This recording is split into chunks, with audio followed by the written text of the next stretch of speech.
Everyone, welcome to world of stories. और आगे फिर से मैं आप लोगों के सामने एक और नया सुपर नेचुरल एक्सपीरियंस लेकर। ये कहानी मेरी अपनी पर्सनल फेवरेट है और आई होप आप लोगों को भी कहानी बहुत पसंद आएगी। पुराने जमानों में ऐसा कहा जाता था कि जो चुड़ैलें होती थी, जो काला जादू किया करती थी, वो अपने आप को जवान रखने के लिए दूसरे लोगों के ऊपर फीड किया करती थी। ऐसा कहा जाता था कि एक चुड़ैल के पास ऐसी पावर होती थी कि वो किसी और की बॉडी से पार्ट्स को निकालकर अपने अंदर ट्रांसफॉर्म कर सकती थी। और कुछ इसी के ऊपर बेस्ड है हमारी आज की कहानी, जो कि हुई एक ऐसे शख्स के साथ जो इन सब चीजों पे बिलीव बिल्कुल नहीं करता था। वो बिलीव करे या ना करे, वो एक ऐसे स्पॉट पे फंस गया था जाकर जहां पर उसका सामना हुआ एक ऐसी ही चुड़ैल के साथ। तो क्या हुआ स्टोरी में सुनते हैं आगे, लेकिन उससे पहले अगर आपके पास भी ऐसी कोई इंटरेस्टिंग स्टोरी हो तो आप मेरे साथ शेयर कर सकते हैं मेरी Gmail ID which is princeofchemistry22@gmail.com पर। आप मुझसे डायरेक्टली कनेक्ट कर सकते हैं, मुझे फॉलो कर सकते हैं मेरे पर्सनल इंस्टा हैंडल पे विच इज princeMNIT1987, और आप हमारे ऑफिशियल इंस्टा पेज से भी कनेक्ट कर सकते हैं which is Prince Singh the story teller. तो एक कहानी है रचित और दिव्या की। रचित जो कि नेशनल जियोग्राफिक चैनल के लिए डॉक्यूमेंट्री शूट किया करता था, एक फ्रीलांसर था और मोस्ट ऑफ द टाइम उसका काम एनजीसी से ही रहता था, that is national geographic channel, but दूसरे चैनल्स के लिए भी वो डॉक्यूमेंट्री शूट किया करता था। तो ऐसे ही उसको एक आइडिया आया, वो रिसर्च कर रहा था, अपने से पता लगा कि तिरुवनंतपुरम के पास में जो रेन फॉरेस्ट हैं उनके अंदर कुछ स्पेशल टाइप्स ऑफ इंसेक्ट्स की स्पीसीज रहती हैं जिनको अभी तक किसी ने कवर नहीं किया है, और उसने प्लान बनाया इन्हीं इंसेक्ट्स के ऊपर डॉक्यूमेंट्री बनाने का। दिव्या जो कि रचित की ही वाइफ है और वो उसकी टीम मेंबर भी है। इनकी टीम में टोटल 3 लोग हैं, रचित, दिव्या और अर्जुन। अर्जुन इन दोनों का ही कॉमन फ्रेंड है और ये तीनों दोस्त मिलकर ही इन्होंने अपना एक छोटा सा सेटअप किया हुआ था जिसके थ्रू डॉक्यूमेंट्री शूट किया करते थे अलग अलग जगह जाकर। जब रचित ने दिव्या और अर्जुन से प्लान शेयर किया तो वो लोग भी अग्री हो गए। तो क्योंकि इंसेक्ट्स आप भी जानते हैं मोस्टली जमीन के अंदर रहते हैं, तो इन्होंने टाइम चूज किया मॉनसून का। उस टाइम पर बारिश होती है और बारिश की वजह से सारे कीड़े निकलकर क्या होता है, जमीन से बाहर आ जाते हैं। तो टाइम इन्होंने डिसाइड किया जुलाई के आसपास, जुलाई अगस्त के बीच का टाइम था, और उसके बाद इन्होंने वहां पर जाने के लिए अपना एक होटल बुक किया। तो जो रेन फॉरेस्ट थे उनके जस्ट बाहर ही, मतलब थोड़ा सा डिस्टेंस पर ही, एक बहुत अच्छा सा बड़ा सा होटल था जो इन्होंने बुक किया ऑनलाइन। और उसके बाद ये तीनों पहुंच गए तिरुवनंतपुरम अपनी डॉक्यूमेंट्री को स्टार्ट करने। तो ये तीनों दोस्त होटल पहुंचे। वहां पहुंच के इन्होंने देखा कि जो जंगल था वो बिल्कुल एक रिजॉर्ट था बेसिकली बड़ा सारा, उससे जंगल बिल्कुल क्लियर दिखाई दे रहा था। बहुत ही सुंदर जगह थी, एक अच्छा खासा बड़ा सा रिजॉर्ट था जहां पे उन्होंने अपना होटल बुक किया था, और उसके सामने बहुत बड़ा गार्डन था। आप जानते हैं रिजॉर्ट्स कैसे होते हैं। लोग अंदर पहुंच रहे, रिजॉर्ट को भी विजिट कर रहे थे, साथ साथ देख रहे थे कि वहां कोई प्रेजेंट नहीं था, कोई गेस्ट नहीं था। स्टाफ के नाम पर कुछ 2-3 लोग थे। सामने एक रिसेप्शन था, उस पर रिसेप्शनिस्ट बैठा हुआ था और उसी के साथ में एक बूढ़े से अंकल थे, वो खड़े हुए थे। तो लोग वहां पहुंचे, उन्होंने चेक इन प्रोसेस स्टार्ट किया। तो रचित ने पूरे रिजॉर्ट को देखकर उसके दिमाग में जो रिसेप्शनिस्ट था उससे पूछा कि यार भाई क्या चक्कर है, ये पूरा रिजॉर्ट खाली क्यों पड़ा हुआ है, कुछ चक्कर तो नहीं है ना? तो बोलता है अरे नहीं सर, कोई चक्कर नहीं है, आप ऑफ सीजन, बारिश का टाइम है, बारिश के टाइम पर यहाँ टूरिस्ट नहीं आते हैं, क्यों आएंगे? तो उनको लगा कि हाँ सही बात है। बोले सर आप बारिश के बाद आओ, आपको रूम ही नहीं मिलेगा, वेटिंग चलती रहती है। तो हमारा रिजॉर्ट बिल्कुल सेफ है, यहाँ ऐसा कोई चक्कर नहीं है, अभी सिर्फ ऑफ सीजन चल रहा है, इसलिए लोग यहाँ पर नहीं आए। तो उसकी बात सुनकर रचित कन्विंस था, तो मजाक कर रहे हैं, तो चेक इन करो। उनका चेक इन प्रोसेस पूरा हुआ, उनको रूम अलॉट हुआ। तो दिव्या रचित को एक रूम और अर्जुन को दूसरा रूम अलॉट हुआ वहां पर। और वहां पर ये लोग, जो रिसेप्शन था उसने बोला कि अंकल, बाबा बोलते थे बेसिकली उनको, तो बाबा इनका सामान लेके जाओ। तो उनको ट्रॉली में उनका सामान रखा। तो बाबा की एज करीबन रही होगी शायद 50 ईयर्स के आसपास की, तो उनका सामान लेकर चल रहे थे। तो जो सामान था उसके अंदर कैमरा, ट्राइपॉड्स, लाइट्स, बहुत सारी चीजें आप जानते हैं जो भी शूटिंग के लिए चाहिए थी, वो सब रखी हुई थी। तो जब उनके रूम में उसने सामान पहुंचाया और उन्होंने टिप दी, तो बाबा ने उनसे पूछा कि साहब कोई पिक्चर की शूटिंग वूटिंग करने आए हो क्या? तो उसने बोला कि हाँ, मैं जानवरों के ऊपर डॉक्यूमेंट्री शूट करता हूँ, शायद आपने कभी देखी हो डिस्कवरी चैनल पर और नेशनल जियोग्राफिक चैनल पर। देखिए बढ़िया बढ़िया साहब, बिल्कुल बढ़िया है, आराम से शूट करो, अभी तो आपको कोई डिस्टर्ब करने भी नहीं आएगा क्योंकि होटल के कोई गेस्ट तो है ही नहीं, है ना, तो आप आराम से अपनी डॉक्यूमेंट्री शूट कर सकते हो। तो रचित ने बोला नहीं नहीं, हम जहाँ डॉक्यूमेंट्री शूट करेंगे वैसे भी हमें कोई डिस्टर्ब करने नहीं आएगा। उसने बोला कहाँ शूट करोगे? बोलता है हम जानवरों के ऊपर पिक्चर बनाते हैं, तो हम लोग तो जंगल के अंदर जाएंगे और वहां तो वैसे भी कोई परेशान करने वाला नहीं है। तो उसने बोला हाँ हाँ साहब, आप जंगल में भी आराम से अपनी पिक्चर शूट कर सकते हो, वहां तो वैसे भी कोई नहीं जाता है और यहाँ कोई ऐसे खतरनाक जंगली जानवर भी नहीं जिससे आपको डर लगे।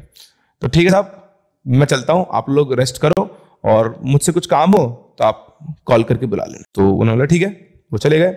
यहाँ पर तीनों दोस्त क्योंकि मॉर्निंग टाइम पर ही पहुंच गए थे और इन्होंने ज्यादा अपना टाइम नहीं गवाया। इन्होंने डिसाइड किया कि 1-1.5 घंटे के बाद सभी लोग जंगल चलेंगे और अपना काम स्टार्ट करेंगे। तो ये तीनों ब्रेकफास्ट वगैरह करके अपना काम के लिए निकल गए। पूरा दिन इनका जंगल में गुजरा।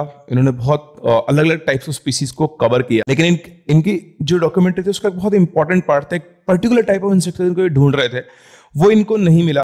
तो पूरा जंगल इन्होंने छाना, बहुत मेहनत की, लेकिन फिर भी जो स्पीसी ये ढूंढ रहे थे वो स्पीसी इनको नहीं मिली। और ये सब काम करते करते शाम के करीबन 5:30-6 बजे के आसपास जंगल में अंधेरा होना शुरू हो गया। तो जैसे ये सब हुआ, डार्कनेस बढ़ रही है, काम करते हैं, कल वापस आकर हम लोग एक्सप्लोर करेंगे, आज के लिए इतना ही है, पैकअप करते हैं और वापस चलते हैं। तो हमारा सामान समेटा और उसके बाद वापस रिजॉर्ट पहुंचे। करीबन रिजॉर्ट पहुंचते पहुंचते इनको 7 बज गए। 7 बजे पहुंच के अपने रूम्स में पहुंचे, फ्रेशन अप हुए। अच्छा, इस दिन बारिश नहीं हुई थी, पर इससे 1-2 दिन पहले ही बारिश हुई थी। तो क्योंकि इन्होंने भी ऐसा सीजन चूज किया, बारिश ऐसा लगातार होती रहे, वरना फिर ये वहां पर नहीं जा सकते, लगातार बारिश चलती है। तो बारिश ऑलमोस्ट एंड पर थी और उसी वजह से जो पानी भरा था उसकी वजह से इंसेक्ट्स बाहर निकले हुए थे।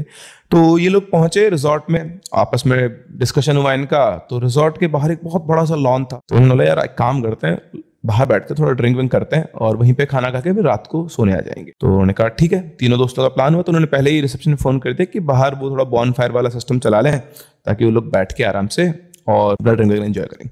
तो तीनों दोस्त बैठे हुए थे, बहुत ज्यादा नहीं पर हल्का सा एक छोटी सी अलाव टाइप आग जली हुई थी, और तीनों दोस्त बैठकर वहां पे अपना ड्रिंक वगैरह कर रहे थे। तो वो लोग अपनी बातों में मशगूल थे, अपना डिस्कशन कर रहे थे। तभी वो जो बूढ़े अंकल थे वो होटल से निकले, तो होटल से बाहर निकल रहे थे, वो तो उसी लॉन में वो बैठे हुए थे। तो उन तीनों को देखकर वो अंकल उनके पास पहुंचे और उन्होंने बोला अरे साहब आ गए आप लोग, शूटिंग वूटिंग हो गई आपकी? तो उन्होंने बोला हाँ शूटिंग। बोले बढ़िया रहा सब कुछ? बोला हाँ कोई दिक्कत नहीं है। बोलते नहीं कोई दिक्कत नहीं आई है और सब कुछ ठीक है, सब बढ़िया है। आप बताएं बाबा आप यहाँ पर कब से? तो उन्होंने बोला साहब मैं तो पीढ़ियों से यहाँ पर हूँ, हमारे पिताजी सब यहीं रहा करते थे, मैं भी यहीं पैदा हुआ हूँ, शुरू से यहीं पर हूँ, जब से बड़ा हुआ तब से इस होटल के अंदर काम कर रहा हूँ और इस होटल के सबसे पुराने जो एम्प्लॉयज हैं उनमें से मैं एक हूँ। तो बोला अरे वाह बहुत अच्छी बात है बाबा, तो सब कुछ ठीक चल रहा है आपके इवन में? बोलता हाँ साहब सब कुछ ठीक चल रहा है। अच्छा, लोग बातें कर रहे थे, इधर जो दिव्या थी उसकी नजर कहीं और थी, वो कुछ और ही सोच रही थी। एक्चुअली जहां पर वो लोग बैठे थे उसके जस्ट सामने एक पहाड़ था दूर, और उस पहाड़ के ऊपर एक छोटा सा मंदिर टाइप था जो दिव्या ने दिन के अंदर भी देखा था। अभी तो खैर अंधेरा था तो उसे वहां कुछ दिखाई नहीं दे रहा था, लेकिन वो एग्जैक्ट उस लोकेशन को स्पॉट कर सकती है कि दिन में भी जब वो आई थी तो उसकी नजर उसी पर पड़ी थी। तो उसने बाबा से पूछा अच्छा बाबा एक बात बताओ। तो उन्होंने बोला हाँ मैम साहब पूछिए। बोलते रहे वो सामने जो पहाड़ी है उस पर एक मंदिर है, उसमें वो किस चीज का मंदिर है? उसकी बात सुनते ही बाबा का चेहरा पीला पड़ गया। साहब उस मंदिर की तरफ बिल्कुल ध्यान मत देना। उन्होंने क्यों, क्या हो गया ऐसा? बोलता मैम साहब आप लोग शहर के लोग बातें नहीं मानते हो, मैं तो बताऊंगा तो आप हंसोगे, लेकिन उस मंदिर में वो मंदिर नहीं है, वो एक घर है और उसमें एक चुड़ैल रहती है।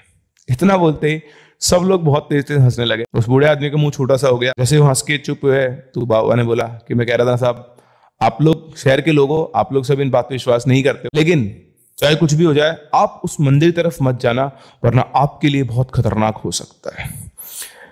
दिव्या उसकी बात को सुनकर हंसी, उसने अपनी हंसी रोकते पूछा तो बाबा ऐसा है क्या वहां पर, बता दो। बोलता नहीं साहब मैं आपको बताऊंगा, आप लोग और मजाक उड़ाओगे और मैं नहीं चाहता हूं, इसलिए बस आप उस मंदिर की तरफ मत जाना। बाबा की बात सुनकर तीनों क्यूरियस हो गए। उन्होंने बोला कि अच्छा बाबा ठीक है हम लोग वहां नहीं जाएंगे, बट हमें बताओ तो सही वहां पर क्या है। बोलता नहीं साहब आप लोग हंसोगे। तो बोलता नहीं हम नहीं हंसेंगे, ठीक है आप तो एक कहानी की तरह हमें बता दो कि वहां पर क्या हुआ। अब आप जानते हैं बूढ़े लोग जो होता है उनको एक बार आपने बात शुरू की तो वो अपना सारा एक्सपीरियंस देते हैं, और कुछ ऐसा ही हुआ। जो बूढ़े बाबा थे वो इन तीनों के पास में बैठ गए और उन्होंने कहानी सुनाना शुरू की।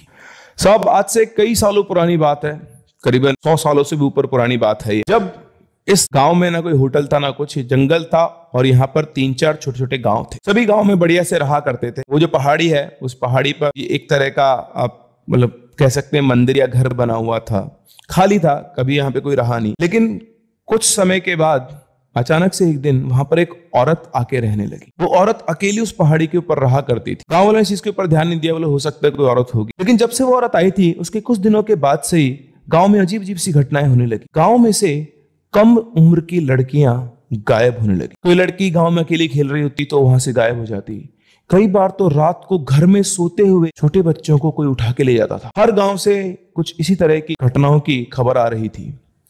हो ना हो सभी गांव वालों को लग रहा था ये इस औरत का खेल है, और ये कोई औरत नहीं, ये कोई चुड़ैल है। डर के मारे गांव वालों ने उस पहाड़ी की तरफ जाना बंद कर दिया था। लेकिन कुछ लोग कभी कभी गाय बकरी चराते हुए जब वहां पहुंचते थे तो कई लोगों ने ऐसा क्लेम किया था कि उन्होंने उस चुड़ैल को देखा है, और वो चुड़ैल बहुत डरावनी है। वो एक बहुत बूढ़ी सी औरत है जिसकी नाक बहुत लंबी है, दांत बहुत खतरनाक है, बड़ी खतरनाक दिखती है, इतनी खतरनाक कि अगर कोई इंसान उसको आंखों के सामने देख ले तो सिर्फ दहशत से ही मर जाएगा। दिव्या ने कहा तो जब गांव वालों को पता था कि वो ऐसा कर रही है तो उन्होंने उसका कुछ किया क्यों नहीं? तो वह बोलते हैं सबको शक था लेकिन किसी के पास किसी भी तरह का सबूत नहीं था। लेकिन जैसा आप कह रहे हैं, सभी गांव वाले इकट्ठा हुए और एक साथ मिलकर उस चुड़ैल के घर की तरफ पहुंचे। वो सभी जानते थे कि उसके पास कुछ अलग शक्तियां हैं और आप आज से कई सालों पहले देखो तो लोग इन सब चीजों से डरा करते थे।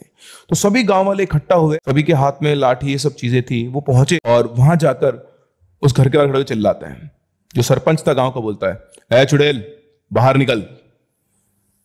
तो सभी लोग तैयार रहते हैं। उनको लग रहा था कि कोई ना कोई बहुत डरावनी सी औरत आएगी और अगर उसने इनके ऊपर कुछ हमला वमला कुछ किया तो सब उसको मिलकर उसको मार देंगे। लेकिन कोई बाहर नहीं आया। सरपंच, चुड़ैल बाहर निकल, हमें तुझसे बात करनी है। इतना कहते ही सामने से एक बहुत सुंदर युवती, इतनी सुंदर जिसको देखकर सब मंत्रमुग्ध हो जाए, वो लड़की सामने से चलती आ रही थी और पूरे गांव वालों का मुंह लटक गया। सभी लोग उसको एकटक देखे जा रहे थे और गांव के जो युवा दिल थे उनकी धड़कनें तो और भी ज्यादा तेज हो गई थी। वो तो उसके रूप को देखकर ही मंत्रमुग्ध हो गए थे। जहां उन्होंने सुना था कि वो एक बहुत ही डरावनी बूढ़ी चुड़ैल है, उनके सामने एक ऐसी सुंदरी खड़ी थी जैसा रूप उन्होंने पहले कभी नहीं देखा था। उसको देखते देखते सरपंच ने बोला, यह चुड़ैल तू हमारे गांव में क्यों आती है? तो लड़की बोली, मैं तुम्हारे गांव में क्यों आऊंगी? हमारे गांव से बच्चों, आसपास के सब गांव से बच्चे गायब और ये तेरी ही करतूत है। तो बोलती, तुम लोगों का दिमाग खराब हो गया है, मैं इस पहाड़ी से नीचे नहीं उतरती हूँ और क्या सबूत है तुम लोगों के पास कि मैं तुम्हारे गांव से बच्चे लेकर आती हूँ? सरपंच ने इधर देखा, सबूत किसी के पास कुछ नहीं था, लेकिन वो कर भी क्या सकते थे। गांव वालों ने कहा, देख आज हमारे पास सबूत नहीं है, लेकिन ध्यान रखना दोबारा से हमारे गांव के आसपास मत फटकना, वरना अगली बार हम तुझसे बात करने नहीं आएंगे, तुझे मार के चले जाएंगे। तो बोलती है, अपनी जबान को लगाम दे, मैं तुम्हारे गांव में नहीं आती हूँ और तुम मुझे बाद में मारोगे तो चुपचाप से चले जाओ, वरना तुम सबको मैं अभी के अभी यहीं पे मार दूंगी। तो लोग उससे घबराते भी थे। तो जैसे ही जो धमकी दी उसको काउंटर धमकी दोबारा से मिली तो गांव वालों को लगा, सरपंच को एक दो लोगों ने बोला, सरपंच साहब अभी एक काम करते हैं, मामले को ठंडा करते हैं, देखते हैं इस गांव में आती है या फिर नहीं आती है। तो इस तरह से ये हुल देने का प्रोग्राम हुआ। गांव वालों ने चुड़ैल को हुल दी, चुड़ैल ने गांव वालों को हुल दी और ये सब खत्म होने के बाद सभी लोग गांव वाले एक साथ उस पहाड़ी से नीचे उतरकर नीचे आ गए।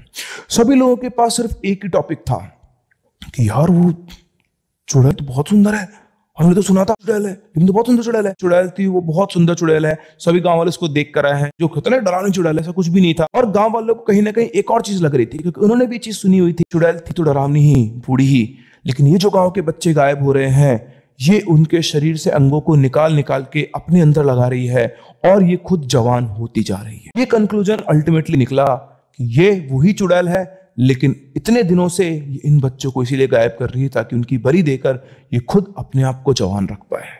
और इधर जो गांव के युवा थे उनके बीच में एक अलग ही टॉपिक चल रहा था। आप जानते हैं कि जब सरपंच और सब बात कर रहे थे तो गांव की इतनी बड़ी भीड़ खड़ी है तो सब लोग ऑब्जर्व करते हैं। तो जो गांव के युवा दिल थे ये उसको बहुत क्लोजली ऑब्जर्व कर रहे थे। तभी उनमें से एक जो लड़का था वो बोला, अबे तूने देखा क्या? तो बोलता, क्या? उसके जो पैर थे, उस लड़की के जो पैर थे, उसके पैर का दाहिना पैर है, उसका अंगूठा गायब था।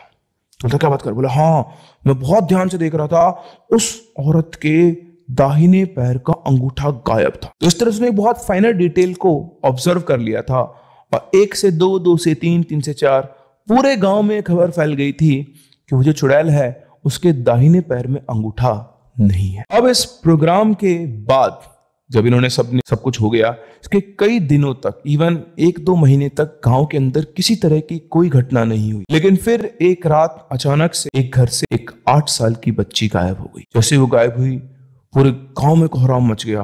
रातों रात गांव के अंदर खबर फैल गई, पूरा गांव उस घर के बाहर इकट्ठा हो गया जिस घर से वो बच्ची गायब हुई थी। सभी गांव वाले वहां पहुंचे। अब जिस घर से ये बच्ची गायब हुई थी उस घर में कोइंसिडेंटली उस दिन मिट्टी का लेप हुआ था। आप सभी समझते हैं पुराने टाइम गांवों को गांव में घरों को सुंदर बनाने के लिए मिट्टी और गोबर का लेप किया करते थे। तो उस घर ने आज दिन में ही अपने घर के अंदर उस गोबर और मिट्टी का लेप किया था। एक कमरे को छोड़कर वो सभी घर वाले एक ही कमरे के अंदर मतलब एक ही कमरे को छोड़ दिया जिसमें वो सोने वाले थे, बाकी पूरे घर को मिट्टी से लेप दिया था और वो सभी एक कमरे में सो गए थे। और उसी कमरे से वो लड़की गायब हुई थी जब सारे घर वाले सो रहे थे। और उस घर के अंदर वो जो मिट्टी का लेप था उसके अंदर साफ साफ पैरों के निशान छपे हुए थे और उन पैरों के निशान में दाहिने पैर का अंगूठा नहीं था। बस यही एक सबूत था कंफर्म करने के लिए जो गांव वालों को चाहिए था। जैसे उन्होंने उन पैरों के निशान देखे, उन्होंने सबको बताया कि वही चुड़ैल है और यही उस बच्ची को लेकर गई है और आज हम उसको नहीं छोड़ेंगे। उसी के उसी टाइम सारे गांव वाले इकट्ठा हुए, जो भी बेसिकली जो लड़ने वाले लोग होते हैं ना, जो बेसिकली जो ताकतवर लोग थे इतने भी, तो सभी मेल वगैरह इकट्ठे हो गए, फीमेल्स को नहीं लेकर गए। सबने हाथों में मशाल ली, किसी ने लकड़ी ली, किसी ने गंडासा लिया, किसी ने तलवार ली, जो जो उनके पास हथियार थे, और वो लेकर उसी के उसी टाइम पहुंच गए वो उस चुड़ैल के ठिकाने पर। वहां पहुंचे, उन्होंने फिर से उसको आवाज दी, ए चुड़ैल बाहर निकल। बाहर निकल गई। तो उन्होंने बोला हमने तुझे मना किया था ना कि हमारे गांव की तरफ मत आना, फिर भी तो हमारे गांव के अंदर आई। तो बोलती क्या बकवास कर रहे हो तुम, मैं तुम्हारे गांव में नहीं आई हूं।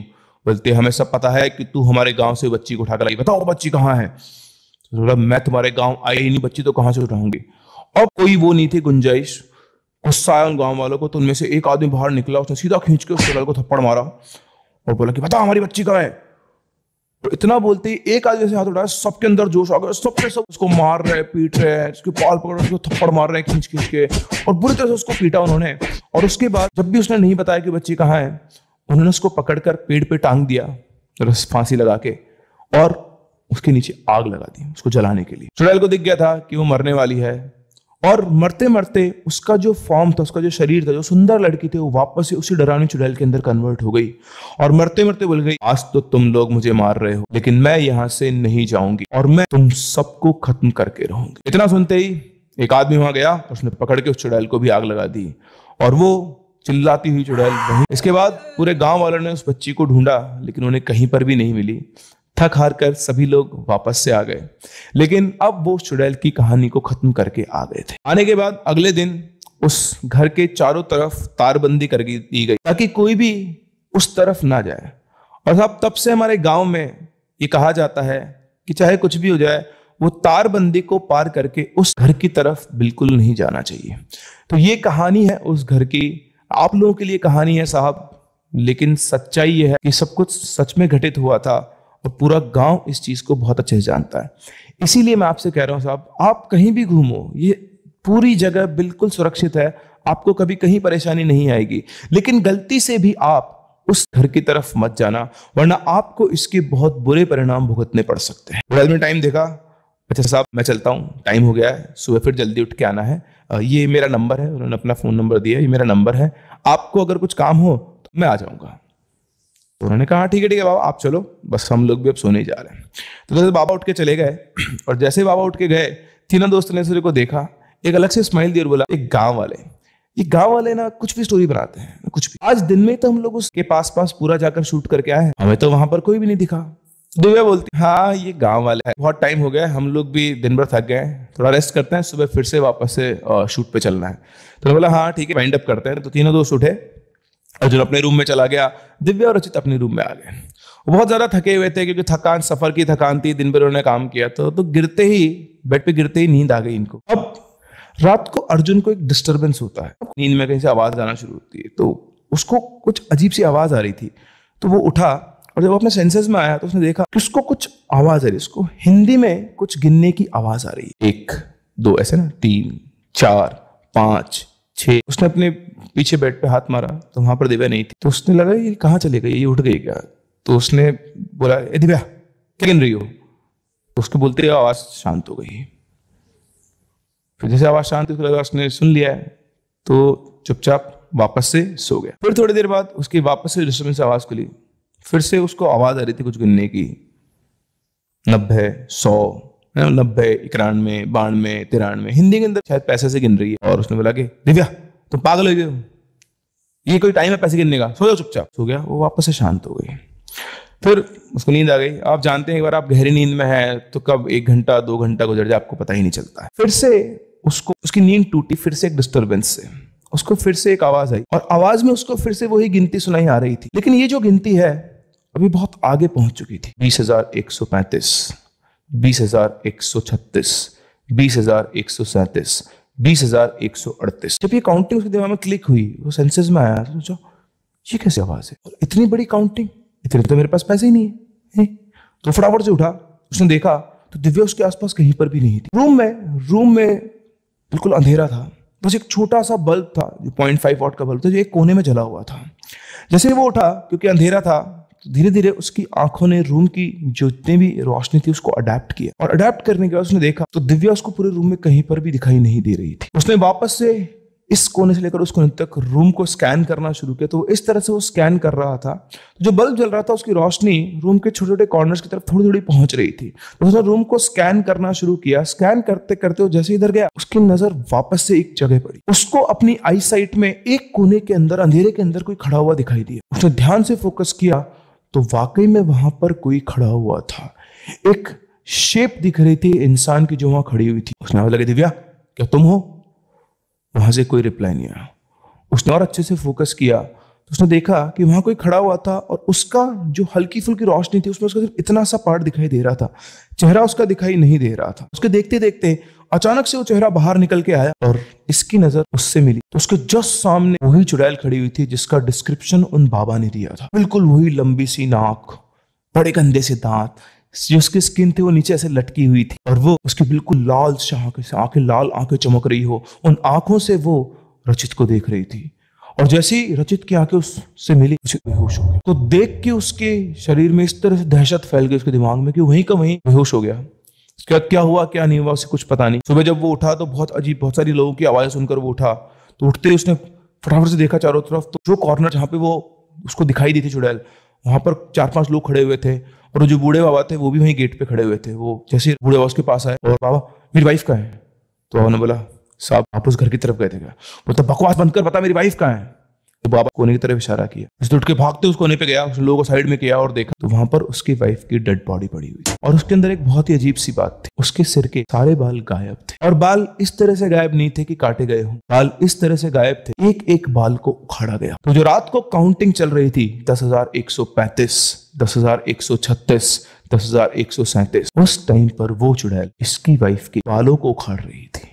जब ये लोग वहां पर शूट करने गए थे तो इन्होंने किसी को नहीं देखा, लेकिन उस चुड़ैल ने इनको देखा। दिव्या के बाल बहुत लंबे और बहुत सुंदर थे, और चुड़ैल का उन बालों के ऊपर दिल आ गया, और रात को वो आई उन बालों को लेने ताकि वो बाल वो खुद के लिए काम में ले सके। रचित और अर्जुन बस अब फूट फूट कर रो रहे थे। रचित की वाइफ और अर्जुन की एक बहुत अच्छी दोस्त उनकी जिंदगी से हमेशा हमेशा के लिए चली गई थी, और इस तरह से इन लोगों के साथ हुआ एक ऐसा हादसा जिनके बारे में ये शायद कुछ जानते भी नहीं थे। वो बूढ़े बाबा ने इन्हें आगाह तो किया, लेकिन उससे पहले ये अननोइंगली उस जगह पर जाकर आ चुके थे। शायद वो उनको इसके बारे में पहले बताए थे तो थोड़ा सतर्क रहते, सावधान रहते, लेकिन जैसा उनका बिलीफ था आई थिंक वो नहीं रहते और उस जगह पर जरूर जाते। तो ये थी एक छोटी सी कहानी जो एक्चुअली मेरी पर्सनल फेवरेट रही है, और इसीलिए कभी भी हम कहीं घूमने जाते हैं तो वहां के जो लोकल लोग हैं उनका जो बिलीफ है उस बिलीफ को हमें ब्रेक नहीं करना चाहिए, चाहे वो सच हो या ना हो सकता है वो एक लेजेंड हो। बेसिकली जो लोग कहानियां बोलते हैं वो एक कहानी ही हो, लेकिन अगर गलती से भी 0.001% चांसेस भी अगर कुछ ऐसा हो गया, आपको भी अपने बालों से हाथ धोना पड़ सकता है, और ऐसा आप बिल्कुल नहीं चाहेंगे। तो ये थी हमारी आज की कहानी। अगर आपको कहानी पसंद आई हो तो वीडियो को लाइक करना बिल्कुल ना भूलें। अगर आप चैनल पर नए हैं तो उसे सब्सक्राइब जरूर करें। हम लोग मिलते हैं अपनी अगली कहानी में, तब तक के लिए keep loving and keep listening.